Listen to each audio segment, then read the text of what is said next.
मोदी तक जाने का जरूरत तो तुझे नहीं है। मुंह बंद करके बाहर आओ।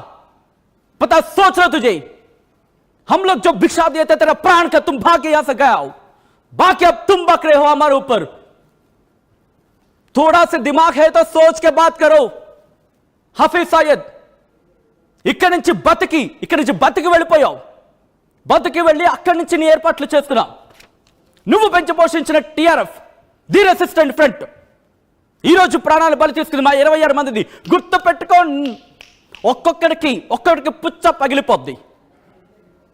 ఆర్థికంగా మిమ్మల్ని ఎలా దెబ్బతీయాలనేది మా ఆలోచన అయితే ఎప్పుడో జరుగుతుంది। మారుతారు, ఆ జమానా పోయింది।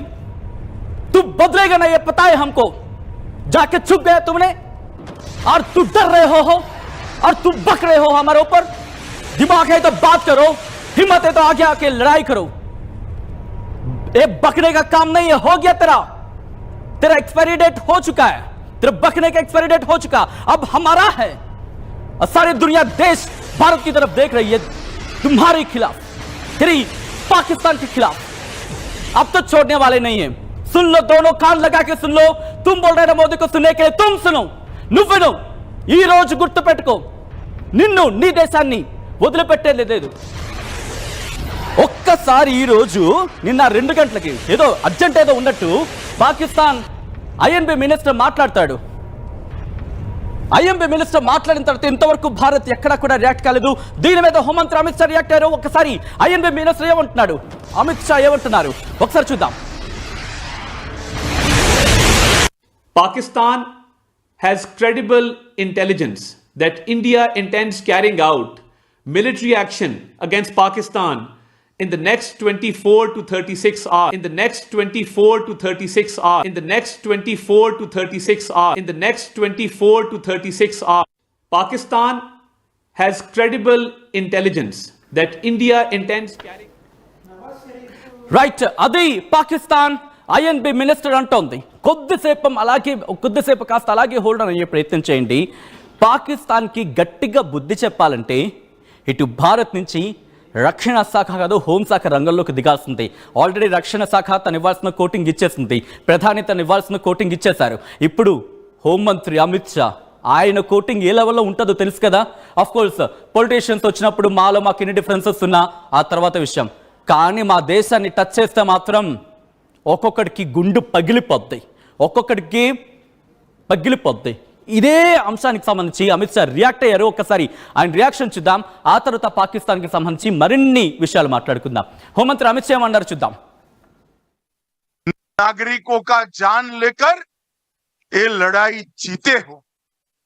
मैं सभी आतंक फैलाने वालों को कहना चाहता हूं कि लड़ाई का अंत नहीं है, एक मकाम है। हर व्यक्ति को चुन चुन कर जवाब भी मिलेगा, जवाब भी लिया गया। नागरिकों का जान लेकर ये लड़ाई जीते हो। मैं सभी आतंक फैलाने वालों को कहना चाहता हूं कि लड़ाई का अंत नहीं है, एक मकाम है। हर व्यक्ति को चुन चुन कर जवाब भी मिलेगा, जवाब भी लिया। ఒక్కొక్కడిని వెతికి సమాధానం చెప్తాం। ఇది ఆయన ఇచ్చిన ఆయన అన్నమాట। సో ఆయన ఒక డిప్లొమాటిక్ కి సంబంధించి మాట్లాడుకునే సందర్భంగా భారత్ కి రక్షణ శాఖ మంత్రిగాను హోంశాఖ ఇన్ఫాక్ట్ హోంమంత్రిగా ఉన్నారు కాబట్టి కాస్త పదాలని చాలా చాలా తేలిగ్గా మాట్లాడారు। ఒక్కొక్కడిని వెతికి సమాధానం చెప్తా ఉన్నారు ఆయన। ఇటు ప్రధాని ఏ మాట ఏ డైలాగ్ వేస్తారో దాదాపుగా అదే డైలాగ్। కానీ ఇక్కడ పాకిస్తాన్కి సంబంధించి పాకిస్తాన్ నవాజ్ షరీఫ్ కూతురు ఆమె ఏమంటోంది, ఒక మహిళ ఉండి ఎంతమంది మహిళల మంగళ సూత్రాలు తెంపారు మీ దరిద్రులు, అలాంటి వాళ్ళని ఇంకా మీరు ఒక మహిళ ఉండి అర్థం చేసుకోవాల్సింది పోయి ఇష్టం వచ్చినట్టు పేలితే ఎలా ఉంటుంది?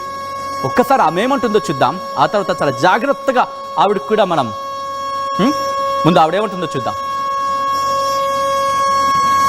नवाज शरीफ కూతురు మాట్లాడుతోంది, ఆమె రియాక్షన్ ఒకసారి చూద్దాం। पाकिस्तान के बॉर्डर्स पे टेंशन है, एक खतरा मंडला रहा है। फिक्र करने की जरूरत नहीं है। अल्लाह ताला ने पाकिस्तान को और पाकिस्तानियों को और पाकिस्तान की अफवाज को